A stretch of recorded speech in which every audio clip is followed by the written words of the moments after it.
नमस्कार विद्यार्थी मित्रांनो, एच व्ही देसाई स्पर्धा परीक्षा केंद्र अर्थातच निरवदा संचालित आणि काल परवाच अतिशय वेट करायला लावून रिझल्ट लागलेला आहे PSI 2022 आणि आज आपण आता 24मध्ये शूट करतोय। साधारणतः खूप विद्यार्थ्यांची मेहनत आहे।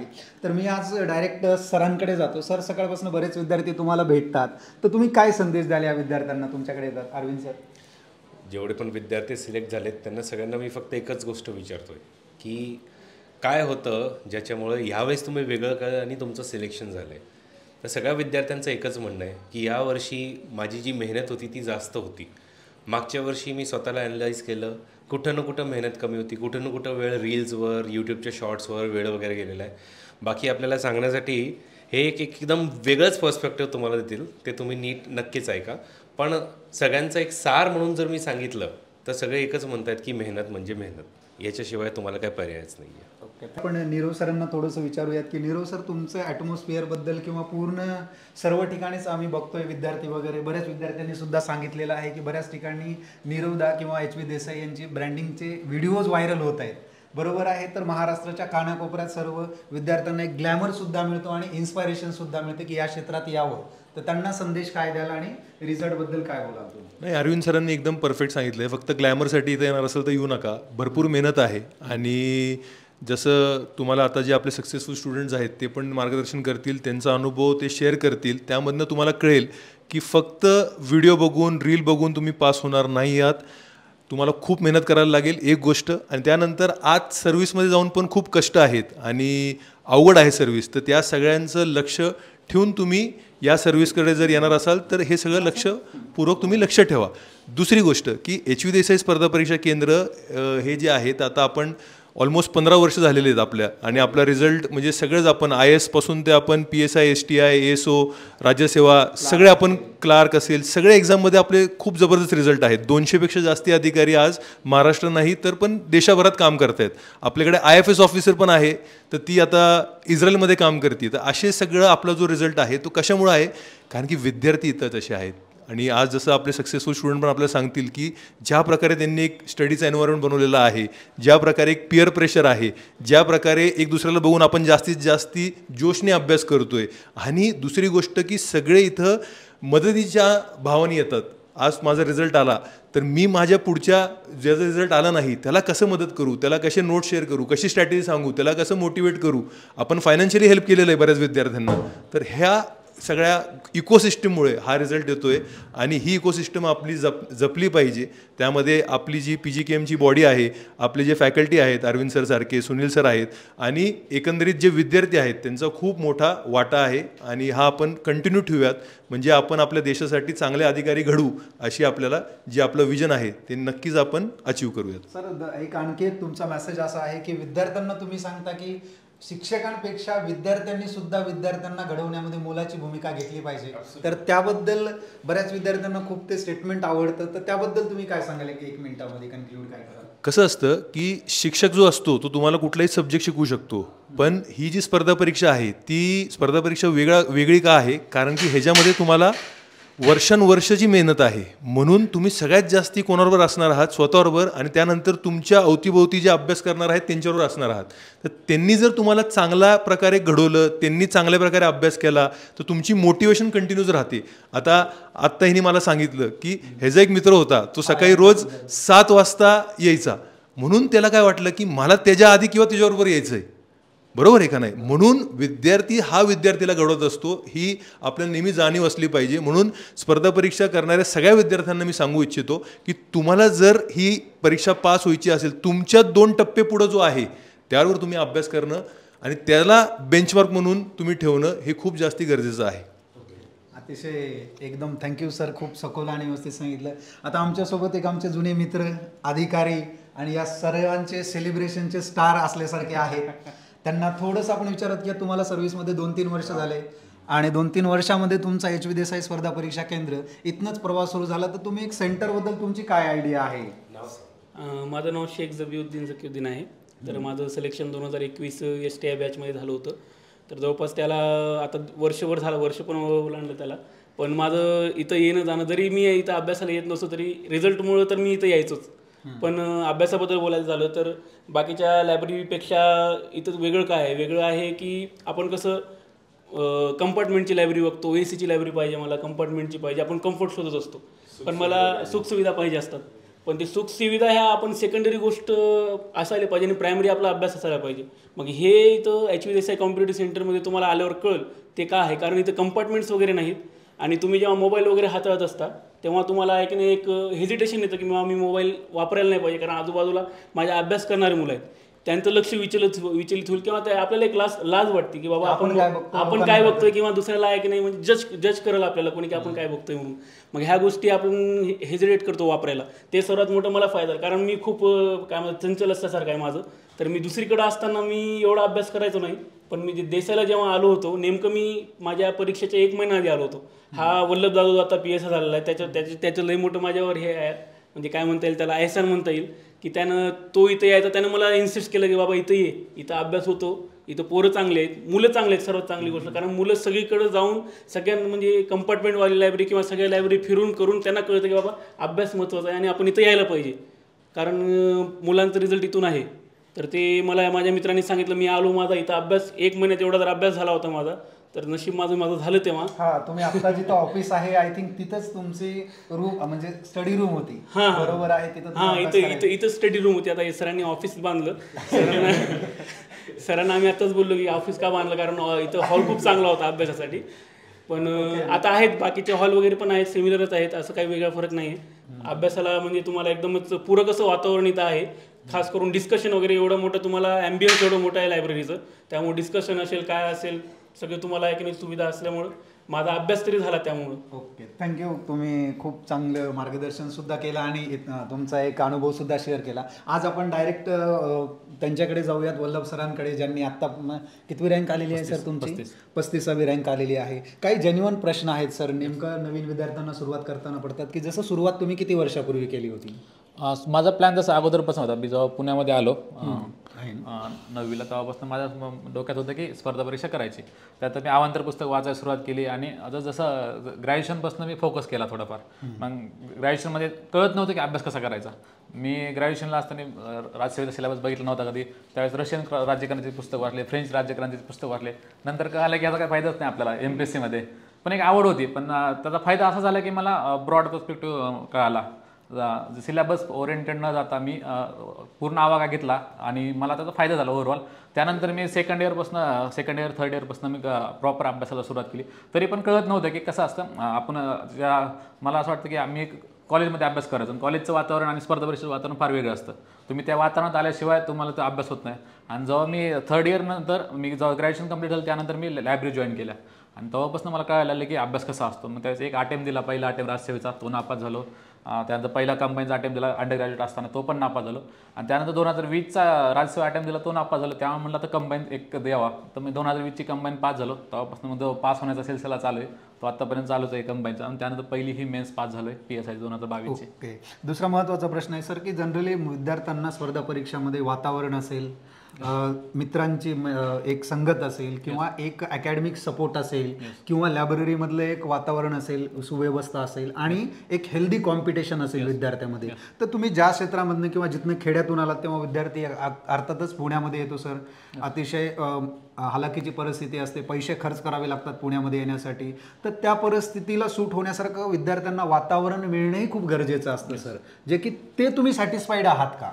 ओके सर, पहिली गोष्ट 2 प्रकारचे विद्यार्थी असतात. एक तर सेल्फ स्टडी करणार ज्यांना वातावरणाची गरज असते, आणि एक माझ्यासारखे विद्यार्थी ज्यांना वातावरणाची गरज असते, जे की इतरांकडे बघून अभ्यास करतात. तर मला असं वाटतं की वातावरण जर आपल्याकडील आपले मित्र कसे येतात ते फार मॅटर करतं. जर आपले मित्र चांगले असेल तर आपल्याला त्याचा इम्पॅक्ट साहजिकच पडतो.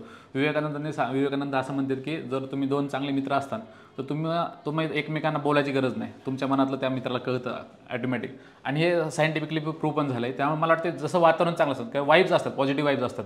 जर तुम्ही पॉझिटिव्ह वातावरणामध्ये असतात तर पॉझिटिव्ह वाईब्स आपल्यामध्ये येतात. आणि जर आपल्याबद्दल लोक चांगली चर्चा करत असतील, हे देसाई लायब्ररी चांगली बाबा, मग ऑटोमॅटिक इथल्या मुलांवर सुद्धा त्याचा चांगला परिणाम होतो. कारण पॉझिटिव्ह वाईबमुळं पॉझिटिव्ह वातावरण तयार होतं आणि पॉझिटिव्ह रिझल्ट येतात.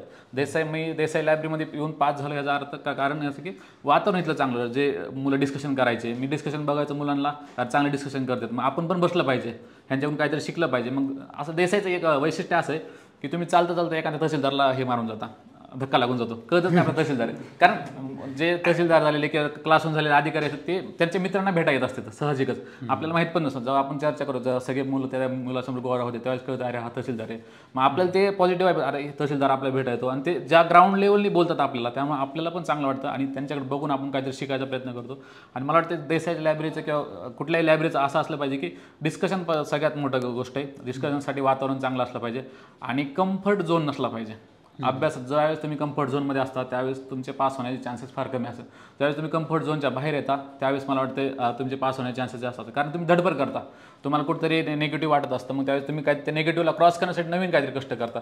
जर तुम्ही कम्फर्ट झोनमध्ये असाल तर तुम्ही कष्ट करत नाही. तुमचं जर गाडी एका स्पीडने चालली असते, वेलोसिटीने चालली असते, त्याला कुठेतरी फास्ट करण्याची गरज असते. त्यामुळे कम्फर्ट झोनच्या बाहेर येऊन अभ्यास करणं फार महत्त्वाचं वाटतं मला. बरं, आता सर दुसरा एक मला अतिशय महत्त्वाचा प्रश्न विचारायचा आहे. जसं की वर्ष संपत आलेलं आहे, जवळपास अर्ध वर्ष तर संपलेलं आहे आणि आत्तापर्यंत कंबाईन 2024ची ॲड नाहीये, जाहिरात कुठलीही नाहीये, जागेबद्दलही काय मागणी पत्राबद्दल प्रॉपर विद्यार्थ्यांना इन्फॉर्मेशन नाहीये. तर जनरली लवकरच ॲड येण्याची अशी शक्यता आहे. पण ज्या विद्यार्थ्यांनी आता जस्ट ग्रॅज्युएशन पासआउट केले किंवा 12वी पासआउट केलेली आहे आणि त्यांनी वेगवेगळ्या माध्यमातून छोटी किंवा कमी जास्त इन्फॉर्मेशन मिळालेली आहे आणि ते करिअर घडू इच्छितात, ज्यामध्ये आपण कंबाईनचा विचार करतो, तुम्ही त्याच पदामधून सिलेक्ट झालेले आहात, त्यामध्ये PS, IST, ISO, tax assistant, अगदी कमी मेरिटवरती आणि इझिली ॲक्सेस होणारं पद क्लार्क आहे. तसं त्याला म्हणता येणार नाही, टायपिंग सुद्धा त्यामध्ये आहे, अवघडच आहे.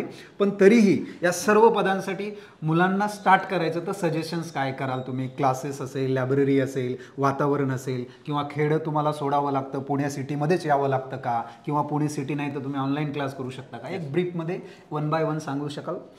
सर्वात महत्त्वाची गोष्ट म्हणजे कुठलीही एक्झाम कमी समजायची नाही. Okay, good. तुम्ही ज्यावेळेस सगळ्या कुठल्या एक्झामला समान महत्त्व देता त्यावेळेस तुमचे पास होण्याचे चान्सेस जास्त आहेत. तुम्ही UPSC आणि MPSC मध्ये कंपॅरिझन करून UPSCला महान आणि MPSC छोटी आणि त्यातल्या क्लर्कला छोटं म्हणत असाल तर मग तुम्ही पास होण्याचे चान्सेस फार कमी. विद्यार्थ्यांनी पहिली क्लर्कला 4 टप्पे आलेले आहेत. नाही, सगळ्यात अवघड असतं तलाठी पास होणं, ज्याला आपण सगळ्यात कमी समजतो. कारण ते प्रत्येक एक्झामचं क्रायटेरिया वेगळं असतं, प्रत्येक डिमांड वेगळी असते, त्यामुळे त्या डिमांडनुसार आपण फुलफिल झालं पाहिजे. आणि स्टार्ट करताना विद्यार्थ्यांना ग्रॅज्युएशन असेल किंवा 12वी असेल त्यांना काय सांगता येईल? सपोज ज्यांनी 12वी झाली त्यांनी परत पहिली गोष्ट ग्रॅज्युएशन आपलं चांगलं करावं. जेवढं चांगल्या फिल्ममधनं याच्यामधनं ग्रॅज्युएशन करता येईल तेवढं चांगलं करावं. सहसं सायन्स बॅकग्राऊंडनी जास्त चांगलं पडेल मला असं वाटतं. पण ज्याला आर्ट करायचं तो पण ग्रॅज्युएशन जेव्हा करतो त्याला फुल टाईम ग्रॅज्युएशन केलं पाहिजे. ग्रॅज्युएशन सोडून दुसरं कुठलीही गोष्ट करू नये. कारण ग्रॅज्युएशनमधनं जे आपल्याला भेटतं ते जीवनात कधीच भेटू शकत नाही आपल्याला. जे आपली मॅच्युरिटी लेवल येते किंवा जे आपण जडणघडण होती ग्रॅज्युएशन लेवलला, कारण कॉलेज लेवलला हे असं असतं. मी तर मला सहज म्हणतो की ग्रॅज्युएशनपर्यंत तुमचे 2-3 ब्रेकअप झाले पाहिजेत. मी म्हणतो कारण ती मॅच्युरिटी येते. तुम्ही ग्रॅज्युएशन लेवलपर्यंत असं असतं की तुमचे आई वडील तुम्हाला सांभाळणारे असतात. तुम्ही किती चुका केल्या तर तुम्हाला आई वडील तुम्हाला सांभाळून घेतात. तुम्हाला जगाचं जास्त भान नसतं, त्यामुळे तुम्हाला समाजाचा जास्त कॉन्टॅक्ट नसतो. तुम्ही चुका करू शकता, चुकीला तुमच्या माफी आहे ग्रॅज्युएशनपर्यंत. पण एकदा ग्रॅज्युएशन पास झाला त्यानंतर तुम्हाला चुकीला माफी नाही. त्यामुळे ग्रॅज्युएशनपर्यंत जेवढा चुका करायचा तेवढा चुका करून घ्यायचा, जेवढा अभ्यास करायचा तेवढा चांगला अभ्यास करायचा. आणि मला असं वाटतं जेव्हा MPSC सुरुवात करून त्यावेळेस पहिली गोष्ट सगळ्यांनी आपले स्टेट बोर्ड आहेत का, स्टेट बोर्ड हे MPSCचे देव आहेत. स्टेट बोर्ड, NCERT हे बेसिक गोष्टी जोपर्यंत तुमच्या क्लिअर होत नाहीत, बेसिक साध्या कन्सेप्ट 1+1 2 होतं, ही साधी कन्सेप्ट किंवा पायथागोरस सिद्धांत साध्या कन्सेप्ट क्लिअर करा. साध्या कन्सेप्टला आपण म्हणतो की हे काही महत्त्वाचं नाही, स्टेट बोर्ड काही नाही, आपण डायरेक्ट मोठे JC लिव्हान वाचू किंवा तात्यास काय आपले लक्ष्मीकांत वाचू, हे न वाचता साधं बेसिक NCERTचे पुस्तक सगळे भारीत पॉलिटिकल सायन्सचे. मी फक्त ते एक तास ना फक्त ते कार्टून बघत असतो NCERTचे पुस्तकामध्ये. कारण इतके बाप RK नारायणचे कार्टून, इतके बाप कार्टून आहेत ते मला फार आवडतं. त्यातनं इतकं शिकायला भेटतं. तो काळ आहे का, तो काळ तुम्हाला एका कार्टून सांगू शकतो. त्यामुळे बेसिक तुमचे NCERT स्टेट बोर्ड हे फिक्स झाले पाहिजे. आणि जेवढे तुम्ही बेसिक कन्सेप्ट करता, बेसिक कन्सेप्ट क्लिअर असेल तर तुम्ही पास होता. आता माझा मित्र जबी त्याच्या बेसिक कन्सेप्ट एवढ्या क्लिअर येतं, सायन्सच्या मॅथच्या बेसिक कन्सेप्टवर तो पेपर काढू शकतो. तुम्ही बेसिक कन्सेप्ट असेल तर तुम्ही प्री-ऑटोमॅटिक पास होतो. त्यानंतर पाठांतराच्या गोष्टी थोड्याफार. ओके, अर्थातच विद्यार्थी मित्रांना कळलेलं आहे की NCERT असेल, स्टेट बोर्ड असेल, हे तुमचे देव आहेत MPSC किंवा UPSCचा मार्ग दाखवणारे. आणि सरांनाही माहिती आहे की नीरव सर असतील, सर असतील, अरविंद सर असतील किंवा यांचे मित्र असतील, सिनियर्स वगैरे, या सर्वांनी सर्वात प्रायमरी तुमचं काय काम आहे तर तुम्ही ग्रॅज्युएशन असा किंवा 12वी असा किंवा जस्ट स्टार्ट करा. त्या दिवशी तुम्हाला स्टेट बोर्ड असेल, NCERT असेल, मग तिथं मीडियमचा सुद्धा प्रश्न येत नाही. बऱ्याच लोकांच्या मनामध्ये किंवा विद्यार्थ्यांच्या मनात प्रश्न आहे की स्टेट बोर्ड इंग्लिशमध्ये मराठीमध्ये दोन्हीकडे आहे. स्टेट बोर्ड काही लोकांना सर स्टेट बोर्ड इंग्लिशमध्ये लागतं आणि काही लोकांना NCERT मराठीमध्ये लागतं. दोन्ही अवेलेबल आहे. म्हणजे NCERT मराठीत नाहीये पण बऱ्याच स्पर्धा परीक्षा केंद्रांनी जसं आमच्या केंद्रामध्ये आहे की NCERT तुम्हाला मराठीमध्ये आहे स्टेट बोर्ड शिकवत आहे. हां, त्यामुळे त्यात एवढं असं काही वेगळं नाही आहे की तुम्हाला जे जे हवं ते मिळत असतं, पहिला मुद्दा. दुसरा महत्त्वाचा मुद्दा असा आहे की मला फायनल एक शेवटचा क्वेश्चन्स विचारायचा आहे की तुम्हाला इंटरव्ह्यू देण्याच्या पूर्वी किंवा सिलेक्शन होण्याच्या आधी काय फिलिंग्स होत्या? तसं फिलिंग, कारण मला मेन्सचा स्कोर चांगला असल्यामुळे मला कॉन्फिडन्स होता की पास होणार आहे. त्यामुळे तसा एक एन्झायटी काय तसं नव्हती मला. त्यामुळे शुअर शॉट होतं, पण मनामध्ये थोडी धाकधूक असतेच की इंटरव्ह्यूला किती मार्क देते. जर जेवढ्या मला 14 मार्क लागत होते इंटरव्ह्यूला, 14 मार्कचे कमी तर देणार नाहीत, किंवा मला अशी पण भीती वाटत होती की इंटरव्ह्यू जायच्या अगोदर मला बरं काय झालं, इंटरव्ह्यूला जाऊ शकलो नाही मी, एवढीच भीती होती. पास एवढी शुअरिटी होती. आणि खरं तर हे आपल्या घरच्यांची पुण्य असते. आता असं एक बोललं जातं की PSI म्हणजे फार स्टार आहे, 2 स्टार आहे, त्यानंतर रिव्हॉल्वर आहे, आता STI वगैरे बाकीचे मित्र असतील तुमचे, तर PSIचं एक वेगळं क्रेज आहे गावामध्ये, म्हणजे जंगलचे शेअर आहे अशी भूमिका आहे. तर त्याबद्दल तुम्हाला काय वाटतं? खरंच जंगलातील शेअर आहे PSI? नाही, कुठलीही नोकरी फारच, जो तुम्ही प्रामाणिकपणे नोकरी करणार असाल तर प्रत्येक नोकरीला फार महत्त्व आहे. एक साध्या क्लर्कला पण एवढे अधिकार आहेत की तो 4 लोकांना चांगलं करू शकतो. जर मला असं वाटतं की तुम्ही 4 लोकांच्या डोळ्यातील अश्रू पुसू शकला तर त्या एवढं सुख कुठलं नाही. मग ते PSI असून कुठलीही पोस्ट असून तुम्ही मी PSI झालो किंवा IAS झालो, जर माझ्याकडून चांगलं होतच नसेल समाजाचं तर त्या पोस्टला अर्थ नाही. आज कसं झालं आपण भौतिक सुखाकडे जास्त बघतो. आपण गांधींनी सांगितलं जे नैतिक गोष्ट, आपण जाऊन गांधींचा मार्ग हा मला वाटतं बेस्ट मार्ग आहे ह्या जगासाठी. आपण भौतिक गोष्टीकडे जास्त जातोय, पण आपण आध्यात्मिक स्वतःकडे जाणून घेतोय का, स्वतःसाठी काही अभ्यास करतोय, ते मला महत्त्वाचं वाटतं. ना की हे वर्दी हे फक्त क्षणिक आहे. आज मी रिझल्ट झाला, काल नाचलो तर आम्ही, हे क्षणिक आहे, त्यापुरते एक मेमरी म्हणून राहते, पण त्याचा फ्युचरमध्ये काय असा फायदा होत नाही, किंवा त्याचा फक्त एक आठवण म्हणून आनंदासाठी घ्यावा, पण ह्याचा माज करू नये कुठल्या गोष्टीचा. कारण मुलं भरपूर कंपॅरिझन करतात की IPSचं पण एवढं सेलिब्रेशन होतं, तेवढं PSI सेलिब्रेशन, पण ते मला वाटतं ते मूर्खपणाचं स्टेटमेंट आहे, त्यामध्ये काय हे नाही. पण तो जो आपण प्रत्येक आनंदाचा एक क्षण आहे प्रत्येकाच्या आयुष्यामध्ये, तो तिथपर्यंत ग्राह्य धरावा आणि त्याचा फक्त माज करू नये. जनतेची सेवा करायची एवढे आपल्या मनामध्ये राहावं आणि त्यानुसारच आपण वागलं पाहिजे. ओके, अर्थातच खूप चांगलं वाटलं की सर्वजण आलात तुम्ही आणि सकाळपासून भेट वगैरे घेण्यात आलं असेल. ऋषभ सर असतील. नाही, मला इथं ऋषभ सरांबद्दल सांगायचं. ऋषभ सर म्हणजे सगळ्यात अवलिया माणूस आहे लायब्ररीमधला. बरं, लायब्ररीमधला कुठला हा मुलगा असा नाही की जो ऋषभ सरला ओळखत नाही. इव्हन मी एकदा असंच काय झालं, मी ऋषभ सरचा नंबर मागवला. मला पोरांनी म्हणजे पोरांनी म्हणले की तुला ऋषभ सरचा नंबर तुझ्याकडे कसं काय नाही, इथपर्यंत आहे. रिअल गोष्ट आहे. कारण ऋषभ म्हणजे सर्वांना समजून घेणारा. देसाई लायब्ररीमध्ये कुठलीही इव्हेंट असेल त्याचा प्रमुख पहिल्या 5 मध्ये कोण असेल किंवा पहिलाच कोण असेल तर तो ऋषभ असतो, ज्याने आम्हाला समजून घेतलं, जो आम्हाला डोक्यापासून नाचवतो. त्या मला ऋषभ बरोबर आहे. रिझल्ट येणं वेगळी गोष्ट आहे आणि एखाद्याचा रिझल्ट झाला मित्रच नाहीये तर एकटा थोडाच नाचणार आहे. मित्र सेलिब्रेशन मध्ये असणं, पुढाकार घेणं तेवढंच गरजेचं आहे आणि त्यांचाही लवकरच रिझल्ट अपेक्षित आहे आम्हाला, आम्ही वाट बघतोय. आणि नीरव सरांनी सुद्धा आता त्यांना येताना म्हटलं की तुमच्या रिझल्टचं ऑर्गनायझेशन कोण करणार आहे, ऑर्गनाईज कोण करणार आहे, त्या दिवशी कोण नाचणार आहे तेही बघायचं आहे. अगदीच तुम्हाला काय बोलायचं आहे 1-2 मिनिटांमध्ये बोलू शकता तुम्ही. तुम्हाला काय वाटलं कालच्या रिझल्ट बद्दल? असेल मी गप्पा भरपूर म्हणू शकतो बाहेर, पण असं इन मीडिया बोलणं मला जरा अनकम्फर्टेबल वाटतं. पण एवढं तुम्ही सगळ्यांनी माझ्याबद्दल चांगलं मत व्यक्त केलं त्याबद्दल तुमचं सगळ्यांचं मी आभार मानतो. आणि आमच्या रिझल्टला नक्कीच निरवता माझी स्वतःची जिम्मेदारी घेतली आणि सहाय्य करतील त्याबद्दल आभार व्यक्त करतो. ओके, नक्कीच विद्यार्थ्यांच्या नीरव सरांकडनं खरंच खूप प्रामाणिक आणि अतिशय मनापासून अपेक्षा असतात आणि सर नेहमीच विद्यार्थ्यांच्या अपेक्षा पूर्ण करण्याचा आटोकाट प्रयत्न करत असतात. मला फक्त एक सांगायची गोष्ट लायब्ररीबद्दल की नीरव सरांकडे एक विनंती आहे की लायब्ररीचं वातावरण हेच राहून द्यावं, मॉडर्न लायब्ररी करू नका आपण. जेवढे सरांना त्याच्यासाठी आतुर नव्हते, मी होतो की कसं चेंज करू, but to be very honest आता माझा पर्स्पेक्टिव्ह, तुम्ही वरी एक फ्लोअर नवीन बांधा, तिथं नवीन काहीतरी करा, पण हे 2-3 फॅनच्या आवाजामध्ये जो अभ्यास होतो. ओके, सो आणखी सर विद्यार्थी मित्रांनो, तमाम महाराष्ट्रातील सर्व विद्यार्थी मित्रांना आत्ता कळलेलंच आहे की आपण रिझल्टबद्दल डिस्कस केलं होतं आणि आत्ता सध्या आपण HV देसाई स्पर्धा परीक्षा केंद्र अर्थातच निरवदा संचालित या पुण्याच्या मध्यवर्ती केंद्रामध्ये आहोत. आणि वेळातील वेळ काढून सर्व विद्यार्थी मित्र असतील, आमचे सिनियर फॅकल्टी असतील, अरविंद सर किंवा आमचे नीरव सर असतील आणि मी असेल किंवा आमचे कॅमेरामॅनसुद्धा असतील, त्यांनी वेळातली वेळ काढून अतिशय चांगलं असं व्यवस्थित हे केलेलं आहे, नियोजन केलेलं आहे. सो विद्यार्थ्यांना सर्व पुढील वाटचालीस सर आपण खूप खूप शुभेच्छा तर देऊयातच. आणि अशाच तुम्ही सिनियर आहात आणि तुमच्याकडे संधी येणार आहे तर तुम्ही बाकी विद्यार्थ्यांना घडवण्याचा प्रयत्न करा, एवढीच मी एच.व्ही. देसाई स्पर्धा परीक्षा केंद्रामार्फत तुम्हा सर्वांना विनंती करतो. Thank you so much.